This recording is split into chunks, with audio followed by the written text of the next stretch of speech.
Hello and welcome to the 1985 Wisconsin State Fair. My name is Bob Cole, and today we have Natural Resources Day. The DNR is out here at the State Fair, and they have their special day today, and the theme, Life is Wild in Wisconsin. And boy, we've got a wild show for you, to say the least. We have two gentlemen here from the DNR, Mel Albers and Bob Ellingson. They're going to be talking to us about the exhibit that they have out there. And we also have a few segments concerning Smokey the Bear and animal rehabilitation, and we even have a special guest here that's going to bring some live animals onto the show. If you're around, we are coming to you from the South Exhibit Hall, so if you get a chance, either today or the rest of the days of the fair through Sunday, we are on every day from the South Exhibit Hall. We'd like you to come out and say hi to us. Right now, our own, in keeping with the theme, Life is Wild in Wisconsin, our own wild man, Jim Henderson, was out at the Activity Dome. They're planning on building a new nature center here in Milwaukee, and Jim talked to some gentlemen at the Activity Dome about this project. So we're going to take a look at that tape right now. Okay. We're with Al Stenstrup, who's with the Department of Natural Resources. Al, what are you doing here this morning? Well, we have the Havenwoods exhibit, and Havenwoods is the new Urban Environmental Education Center here in Milwaukee. It's located on the old disciplinary barracks grounds on 43rd and Silver Spring. We're here because we're relatively new, promoting the education program that we have, and we deal predominantly with school groups and youth groups on a reservation basis. We are available through the Department of Natural Resources, and if I could give our phone number, we're available at 562-9625.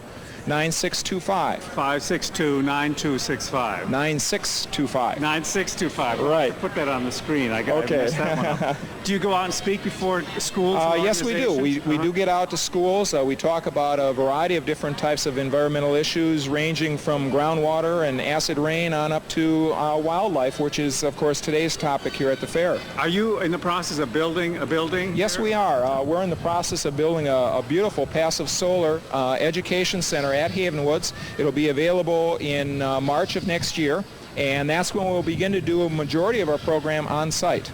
That will be at 43rd? That'll be on 43rd in Silver Spring. Actually, it's just north of there off of Sherman Boulevard. That's where the entranceway is. So it'll be open to the public? Yes, it's open to the public morning, noon, and night, and that will begin, like I say, in March of next year. Right. Al Stenstrup, thank you very much for Okay, thank you, Jim. Right. Have a good day. Right. All right, back here at the South Exhibit Hall, we'd like to thank our own Jim Henderson for that segment. And a reminder, this is Natural Resources Day here at State Fair, and the DNR is putting on a big show for us. Our next segment, we got a chance to talk with Dennis Yonkers, and I don't know if you remembered, last year we had him on our show. They're having a big education program going on today for youngsters and older people as well here at the State Fair, called Project Wild. And for the youngsters, there are over 600 entries in the DNR poster contest, and the judging is going on right now at this time as we're sitting here talking to you. And in a little while we're going to take a look at some of the posters entered in this year's contest. But Jim Henderson was out again at the Activity Dome, and he got a chance to talk with Dennis Yonkers about the DNR Project Wild. Let's take a look at that right now. We're with Dennis Yonkers, who is the director of the Environmental Educational Project for the state. Right. I work out of Madison. I coordinate environmental education programming for the Department of Natural Resources. Tell us about your little exhibit here today. Well, today's theme at the fair is Life is Wild in Wisconsin. And in Wisconsin, the Department of Natural Resources and Department of Public Instruction is introducing a new wildlife education program into the schools and nature centers and 4-H groups and scout groups called Project Wild. Program developed out west for teachers, and we decided that it was a real good project and we wanted to get involved here in Wisconsin in it. Is it too late? Should we have done this 25 or 30 years ago? Well, I think that wildlife has always been a fascinating resource and a real motivational tool within the classroom. And if we can use wildlife to help teach about some of the issues affecting wildlife, as well as at the same time teach some of the basic skills of math, science, and social studies in our classroom and combine those two elements, I think it's very successful. Yeah, I think it's very long overdue in the state. Right, right. And the children are receptive to what you're doing? Oh, I think they're going to be real receptive. Right now we're in the process of training teachers around the state, as well as leaders who will go out and train teachers. So So we're just in the beginning of the program. We started in April. So far, about 400 people have gone through the program, but I expect once school starts in the fall with teacher-in-service programs and weekend programs at nature centers, we'll get many more people involved. And it's a statewide program. Right, it's a statewide program. If anyone is interested in Project Wild, they can contact the main DNR office in Madison or any one of our district offices, and of course the closest one here in the Milwaukee area is the one on Martin Luther King Jr. Drive, and just contact the wildlife staff specialist or an education specialist and ask about Project Wild. Right. Dennis Yockers, thank you very much. You're welcome. Now back to Bob Cole, if you're there, Bob. All right, I'm here, Jim, and we are back here in the South Exhibit Hall. We've got a nice crowd around us for DNR Day, Natural Resources Day here at the State Fair. And in case you're wondering, some of the regular activities that do go on during the week are taking place today at 5:30. There will be the main parade down the mall here at State Fair. And of course, a very special show tonight at 7 o'clock in the grandstand. Waylon Jennings, Jesse Coulter, my two favorite country stars, along with Neil Young. That getting underway at 7 with a terrific fireworks display to follow that. Okay, we're going to be taking a look now. The county zoo has a screech owl out here. Jim was out doing these segments this morning, and so far he's been laid back, he's been talking with people, and he's been doing a great job. But in keeping in with our theme today, Life is Wild in Wisconsin, we sent Jim out to talk about this screech owl. We're going to have to see how he does. I don't know, this is a very testy situation for Jim. We're going to take a look at that segment with the Milwaukee County Zoo right now. Okay, we're with Georgia Wright from Milwaukee County Zoo. Who's your friend? This is a screech owl. A screech owl. Does he Yes. have a name? Farfel. Farfel? Mm-hmm, is Be his name. careful how you pronounce that name. Georgia, are you a, what is your duties? I'm a preschool coordinator A preschool coordinator. at the Education Department at the Milwaukee County Zoo. I work with preschool-age children. And you bring them in to visit with the animals, is that it? Yes, we do workshops and self-guided programs for parents and teachers working with preschool age, and then we have other programs for the elementary age children. You're not a zookeeper as such. No, I don't work directly with the animals. I work directly with children. What does this little bird eat? They eat mice, basically. If they are adaptable, though, if they find another animal or there isn't enough mice around, they will eat sparrows, possibly. Is he at full size now? This is full grown, 3 years old.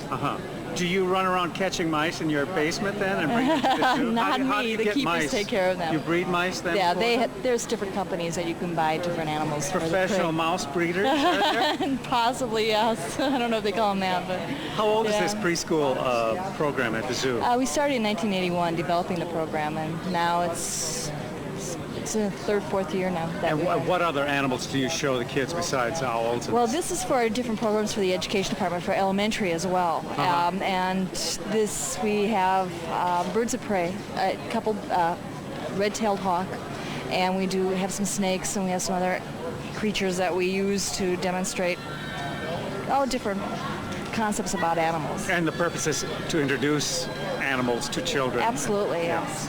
Do the little kids touch a screech owl? Can they? No. We don't encourage children to necessarily touch all the animals that we have because we like them to gain an understanding of what they are without always having to touch. You know, but there are some animals that they can touch, and we do have those with us, turtles and snakes and things like that too. Yeah, they're fascinated with them. Oh yes, definitely. Georgia Wright, thank you very much You're for welcome. speaking with us. It's nice talking to you. Right, thank you. All right, we are back here in the South Exhibit Hall. Thank you to Jim Henderson, and we have those members of the zoo that were in that interview. We'd like to thank them very much. They did a great job. I understand that Jim wanted to take that one home, but they said it's got to stay. He wanted a new pet, but it's going to stay right here at the fair. As you can see, a lot of today's activities deal with young people. You hear all about this education. They're getting the kids familiar with the animals. Well, as I mentioned earlier, they are having a poster contest for the DNR today where there were over 600 entries, and we are going to take a look at some of those entries. The judging is going on right now, so we won't have a winner for you by the time the show is over, but we will let you take your pick out of some of the ones you're going to see right now in the poster contest.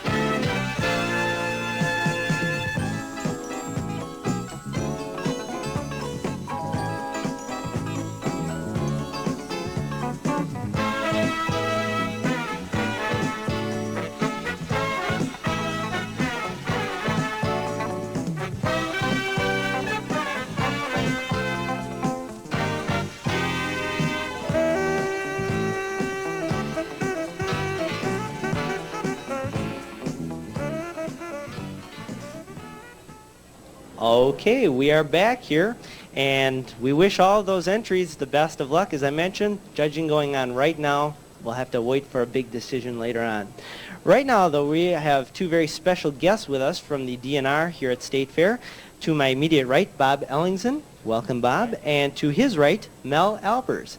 And they're going to talk to us about the DNR. First of all, my question, why don't you explain a little bit about what you're exhibiting here at the fair? Well, Bob, the DNR has been involved in the fair for many, many years, and we're fortunate to have a 2-acre sanctuary, if you wish to call that, and all the bustle in the State Fair, with an actual stream, trees, picnic areas, and I think a pretty neat place. We try to show the entire offerings of the department and acquaint many of our functions with the some 400,000 people that drop by the State Fair each year to see us.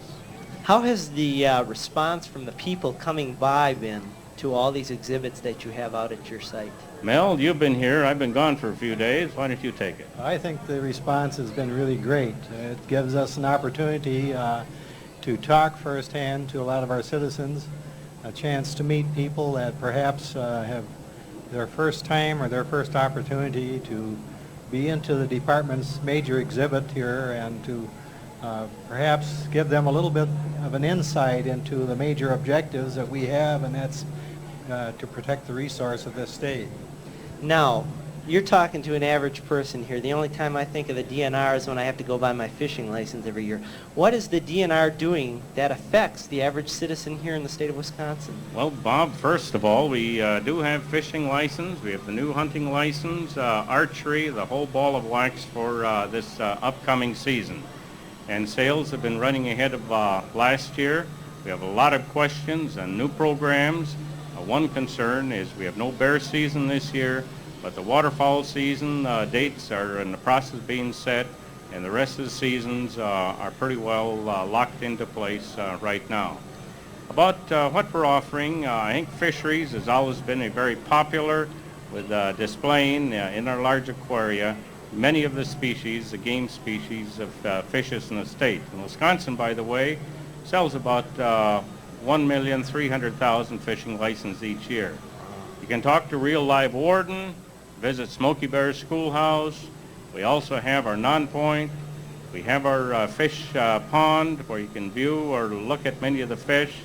And we've had a lot of help, Mel, with feeding baby fawn, and also with cooperation from the Milwaukee area Boy Scouts and the ARC, or Animal Rehabilitation Center, that you mentioned earlier. Okay, we're going to take a look at that in just a minute, but one more question, Mel, before we go. Say you're a camper, as I'm sure many of these fans are, or fishermen, all these people out in the audience. Where would you suggest are some of the best places to go here in Wisconsin? Well, in Wisconsin, I'm sure that one of the most popular areas for years has been Devil's Lake State Park, newly enlarged camping facilities, Peninsula, the new parks up in the Wisconsin River Valley, Castle Rock, Floyd, very, very beautiful setting, accommodates a lot of campers. And the other thing I might just add to some of the exciting part of the fair this year has been the forestry firefighting protection equipment that's been on display. Okay, we're going to roll this tape right now, and you two can help me narrate this. We are talking with Mel Albers and Bob Ellingson from the Department of Natural Resources. Now we're going to roll the tape that we took a tour this morning of the DNR exhibit. Why don't we roll that right now, and you guys can lead us through this tour. Okay, Bob. The tour will start very shortly here. Each year we try to pick a theme that will carry through for all of the department's activities. This year, water is everyone's business. We've stressed this in our hourly program, 11 through 6 each day at the Little Theater. Mel, this is your show. Well, here's an opportunity for the public to see firsthand some of the effects of building buildings too close to the floodplain, or having bridges or culverts that are under-designed and causing flooding to properties. A new portion of the Wisconsin Department's regulation this next year will be closely supervising major structures, the dams that are on the rivers and form lakes of this great state. This one right here is supported or provided by the ARC, Animal Rehabilitation Center of Milwaukee. These animals have been rehabilitated in the process of being restored back to health and hopefully released. Many of them have been shot or injured in highline wires so that they can no longer fly. But we do try to tell a story of the predator-prey relationship and the protected species of the raptors. And we're indebted to the ARC for their support and help in the animal rehabilitation program. Also with the kestrels, the great horned owl, and red tails that we have seen in this area, it's right next door to the Children's Nature Discovery area. And this has been very, very popular with youngsters being able to touch, feel, see, and visit and actually perform some hands-on activities. Mel, would you care to cover this one? Okay, Bob, as what I mentioned before, this is perhaps the first opportunity for many people to view some of our firefighting equipment that the state of Wisconsin has, particularly since a number of our staff were called to assist in the California catastrophic fires out there. This is some of the most modern and perhaps most specialized fire equipment that you might be able to view in the state anywhere. This was my favorite part of the entire morning here. We got a chance to see buckshot. Why don't you tell us about buckshot? Well, buckshot is one of the young of the year of the fawns, and probably are a part of an estimated over 1 million population of white-tailed deer in Wisconsin.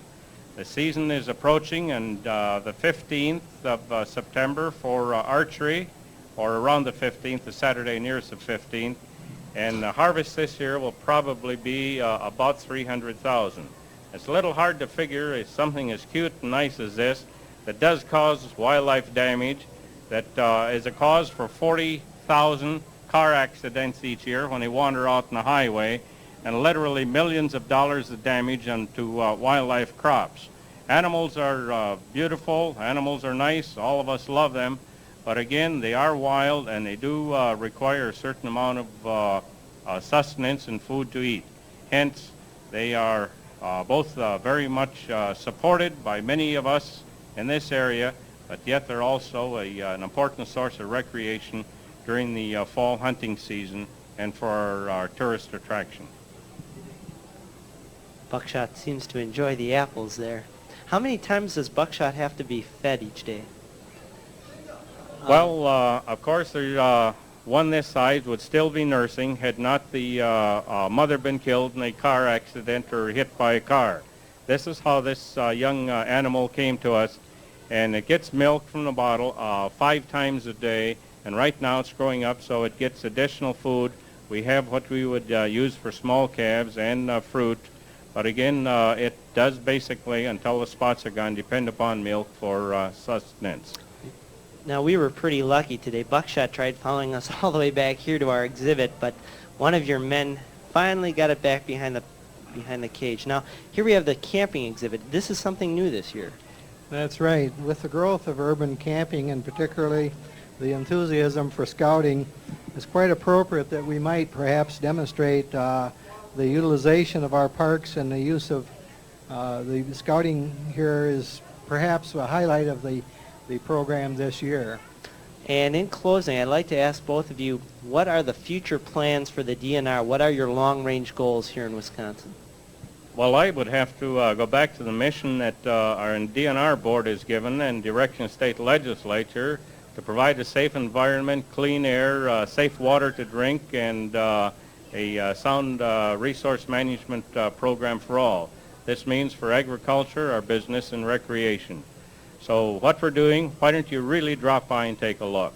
Our parks, our forests, our fish, our wildlife, and our real neat acid rain environmental protection programs. Okay. We do have a lot of stories to tell, and anytime anyone's available, just tap one of us that have a red vest. We'll be glad to take you, answer any questions, show you anything that you may have a particular interest in. All right. One thing we did not show during our tour was Smokey Bear's schoolhouse. And right now, we had a chance to talk with one of the people running the schoolhouse, and we are going to take a look at that segment right now. We are here in the DNR exhibit by Smokey's Schoolhouse. We're talking with Frank Piotrowski, one of the helpers here. Frank, how long have you been working with the DNR at State Fair? Well, I just started this year, and I heard about the job through my sister, and she's working at an exhibit here too. Now, what is your job here working in Smokey's School? Why don't you explain a little bit about what Smokey's School is? Okay, well, we have the schoolhouse here, and we have a Smokey the Bear in there. And what he does is when children come in the schoolhouse, he tells them about how playing with matches is dangerous and that they shouldn't do that. And he tells them where you can build your campfires and the best way to put it out. How have the children responded to this? Oh, they love it. Especially when you get the little kids, they're about this big. They come in there, and they're really having a good time. They come up there, and they hug Smokey. It's really a great time. The kids are what make it a lot of fun. I imagine you see a few parents that kind of wander by and sort of get interested in this too. Yeah, and sometimes it's really funny because the parents seem to get more of a kick out of it sometimes than the kids do. All right, now as soon as they're done and they complete their little class, then where do they move on to? Well, then they go out of the school and they go over here by the other Smokey's helpers, and they write out a little certificate for them, and they give them a little coloring sheet, and they write their names on it, and they give it to the kids. The kids really like that too. All right, thank you very much. You're welcome, Bob.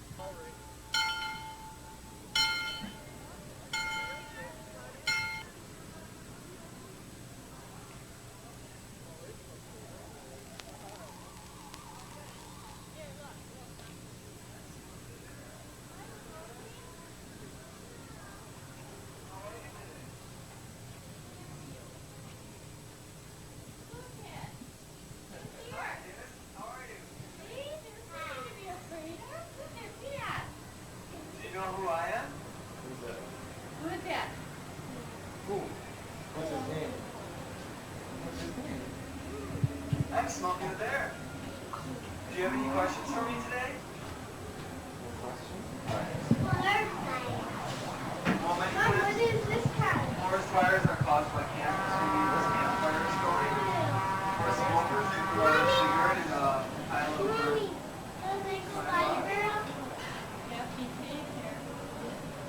All right, we're taking a look at Smokey's Schoolhouse right now, and a lot of kids seem to have enjoyed this. They go in, they can talk to Smokey the Bear, they can ask him a few questions, and then when they're done, they get a chance to get a certificate and a little coloring page, and hopefully have a very rewarding experience and learn to put out those forest fires from it. Right now, we're going to take a look this morning. We also got to visit the Wildlife Rehabilitation Center. That's where people like me and you, if you see a wounded animal, wildlife in nature, you see it wounded, you can bring it to these people and they will keep the animal and nurture it until it's back, and then we'll release it back out into the wild. We're going to take a look at this segment right now. I hope you enjoy it. All right, we are here in the Wildlife Rehabilitation Center at the DNR. I'm Bob Cole, and with me is Chris Swartz. And Chris, why don't you explain what's going on here in this rehabilitation area? We are the Wildlife Ark, which is a wild animal hospital here in Milwaukee. It's located at Silver Springs and Highway 100. The Department of Natural Resources has invited us to participate at State Fair this year to get an educational display of some of our permanently disabled hawks and owls, such as the red-tailed hawk you see right here. Our purpose is to rehabilitate injured wild birds and release them back to the wild once they are fit enough to go, but sometimes the birds are too severely damaged to be able to be released. We keep a few of the permanently disabled ones to use for educational programs because we feel it's very important for people to learn more about wildlife. What kind of animals do you have here at the fair? At the State Fair, we're exhibiting great horned owls, red-tailed hawks, broad-winged hawk, an American kestrel or sparrowhawk, and a screech owl. Okay. We also have an opossum in the second part of our display. What's wrong with this red-tailed hawk? This red-tailed hawk has a problem which is difficult to tell from the outside, and it took us quite a bit of detective work to find out what was wrong. It was presumably hit by a car and developed enough brain damage to have epilepsy. So every once in a while it has a seizure, and it happens frequently enough that we don't feel comfortable about releasing it back to the wild. Now, how did you become trained to deal with these animals and these problems that they have? A lot of it is self-taught, as wildlife medicine is a brand new field, and most veterinarians are not trained in it.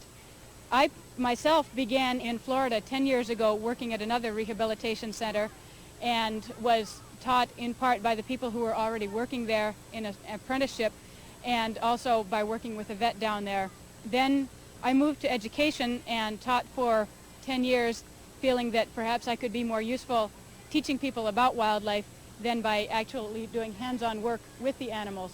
However, when I found out that Nancy Frank, the director of the... All right, we are back here in the South Exhibit Hall, and it is DNR Day, Natural Resources Day, and next to me, to my immediate left, I have Ron Kurowski, who is with the DNR Parks Department. Ron, why don't you tell us what you're doing here at the fair? And you've brought an interesting guest along as well.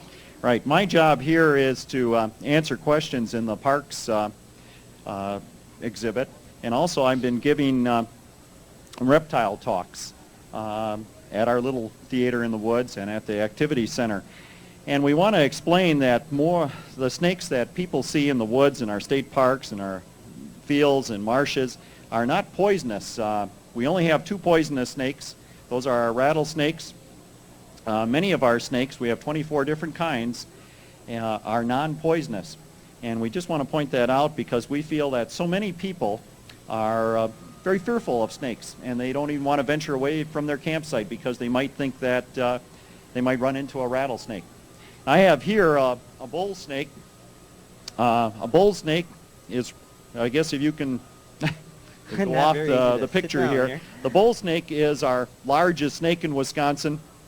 He's has a bullet-shaped snout. He's black and yellow. Whoops. He's a very powerful snake too, and he just let me just get him here. He's a constrictor. That means he'll catch his prey, crush it, and then swallow it. He is considered the largest snake because when you consider length and when you consider the bulk, he might weigh about 3-4 pounds. And he's a very large snake. This one I got is maybe about 5 feet in length.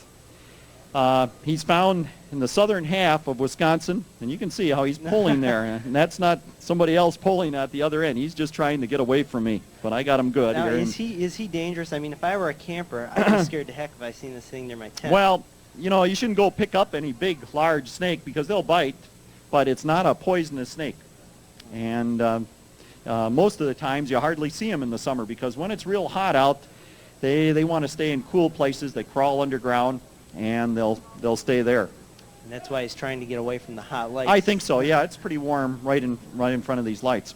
We also want to point out in these reptile talks that just like many other animals, the reptiles are also having a hard problem. They also are becoming threatened in our state. And I'd like to just maybe show a couple of those if we have a few minutes. No time. Okay. We're almost out of time. Why don't you just tell us, are you going to be having more of these talks this afternoon? Okay, I was here for 3 days. I'll be giving a talk at 5 o'clock and then tomorrow at 10 o'clock at the Little Theater in the Woods and our DNR exhibit area. Okay, we'd like to thank you, Ron, and thank you for bringing your special guest and our other special guests, Bob Ellingson and Mel Albers. Thank you all for joining us. Reminder tonight, 5:30, the main parade, and of course 7 o'clock, Waylon Jennings, Jesse Coulter, and Neil Young. Thank you for joining us from the South Exhibit Hall. I'm Bob Cole at State Fair.